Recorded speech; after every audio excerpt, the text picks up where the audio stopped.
Nabi Hud alaihi salam. Setelah peristiwa banjir besar berakhir, Nabi Nuh dan pengikutnya memulai kehidupan yang baru dalam keimanan yang tinggi kepada Allah Subhanahu wa Ta'ala tanpa gangguan orang-orang kafir. Keturunan mereka kemudian menyebar ke berbagai wilayah yang luas. Ad adalah keturunan Nabi Nuh dan putranya Sam bin Nuh.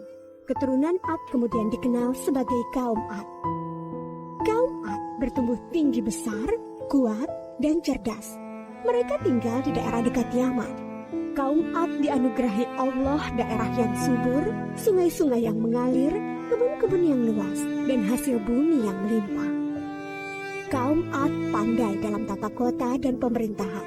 Mereka mahir membuat bangunan-bangunan tinggi, megah, dan indah dari gunung pasir di puncak-puncak bukit. Mereka juga membuat benteng-benteng yang kokoh dan saluran irigasi dan kolam-kolam. Ternak mereka pun berkembang dengan baik. Dengan anugerah Allah yang luas dan kerja keras mereka itu, kaum Ad menjadi makmur dan lebih maju dari kaum lainnya, serta lebih disegani. Hal ini membuat mereka sombong dan bermegah-megahan. Mereka menilai kemuliaan berdasarkan kekayaan dan kekuasaan. Pada mulanya, mereka adalah kaum beriman yang menyembah Allah. Lama-kelamaan, mereka mulai menyembah berhala dan patung-patung dari tokoh-tokoh mereka. Berhala yang mereka agungkan adalah Syamut dan Al-Hatar. Mereka menyerang kaum-kaum yang lain di sekitar mereka. Mereka selalu menang dalam peperangan. Mereka berlaku kejam dan sewenang-wenang terhadap para tawanan.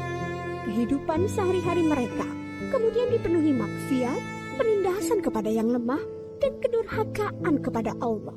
Di tengah masyarakat yang rusak itulah, Nabi Hud alaihi salam diutus Allah untuk menyampaikan ajarannya. Nabi Hud berasal dari keluarga kaya dan terpandang di kalangan kaum Ad. Akhlaknya mulia, cerdas, dan tidak terpengaruh oleh kerusakan kaumnya. Setelah sampai perintah Allah, mulailah beliau berdakwah mengajak kaumnya untuk kembali menyembah Allah. Hai kaumku, sembahlah Allah, tinggalkanlah berhala-berhala itu. Aku tidak meminta imbalan kepadamu atas semua ini. Upahku hanyalah dari Allah. Nabi Hud berdakwah dengan sabar tanpa putus asa. Tak henti-hentinya mengajak kaumnya untuk bertakwa kepada Allah, agar mereka terhindar dari azab Allah, sehingga mereka tidak mengalami nasib yang sama dengan kaum Nabi Nuh. Tetapi kebanyakan kaum Ad tidak mau mengikuti ajakan Nabi Hud. Mereka bersikeras untuk tetap menyembah berhala. Mereka menganggap Nabi Hud lemah akal dan gila. Dengarlah Hud, sembahan-sembahan kami telah mengutukmu sehingga engkau menjadi gila. Ucapanmu ngelantur, kacau. Itu karena kau menghina sembahan-sembahan kami. Kami tidak percaya pada ucapanmu. Datangkanlah azab yang telah engkau ancamkan. Kami tidak takut sedikit pun. Nabi Hud mengadukan kepada Allah atas perlakuan kaumnya. Beliau menyerahkan kepada Allah urusan pembalasan terhadap para pembangkang itu. Kemudian Allah menurunkan musim yang panjang yang membuat sungai-sungai dan sumur-sumur menjadi kering. Tanaman dan binatang ternak banyak yang mati. Kaum Ad dilanda kelaparan dan kehausan yang parah. Keadaan ini berlangsung beberapa tahun. Nabi Hud terus mengajak kaumnya untuk kembali menyembah Allah. Wahai kaumku, mohonlah ampun kepada Allah.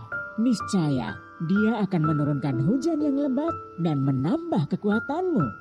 Tetapi kebanyakan dari kaum Ad itu tetap pada kesesatannya. Mereka memohon-mohon pada berhala itu untuk segera mengakhiri kemarau dan menurunkan hujan. Mereka tetap tidak mau menyembah Allah. Akhirnya tibalah ketetapan Allah, yaitu azab yang diancamkan kepada mereka. Muncul awan hitam membentang di langit. Gumpalan awan hitam itu sangat tebal dan luas. Orang-orang kafir melihat awan hitam itu sangat gembira. Mereka berlarian sorak-sorai menyongsong awan itu. Mereka mengira hujan lebat akan turun sebentar lagi. Sesembahan kita telah mengabulkan doa kita. Hujan akan turun. Kesengsaraan kita akan segera hilang. Ternyata dugaan mereka salah besar. Gumpalan awan itu adalah azab dari Allah untuk orang-orang kafir. Terdengar suara gemuruh yang menakutkan. Bertiup angin yang sangat kencang. Angin itu dingin sekali rasanya. Orang-orang yang semula berkumpul menyambut hujan menjadi panik berhamburan mencari perlindungan. Jerit tangis terdengar di mana-mana. Tolong! Dingin sekali! Ampun! Aku tidak tahan! Tolong! Orang-orang itu putus asa dan menyesal. Tetapi sudah terlambat. Angin dingin itu bertiup luar biasa kencangnya, menumbangkan apa saja yang dilaluinya. Pohon-pohon, gedung-gedung megah, rumah-rumah, patung-patung, berhau, semua rusak porak-poranda. Negeri Kauat yang megah telah rusak binasa. Mayat-mayat orang kafir bergelimpangan di mana-mana. Tubuh yang tadinya gagah perkasa menjadi seperti batang pohon yang lapuk. Hanya Nabi Hud dan pengikutnya yang diselamatkan oleh Allah dari azab itu.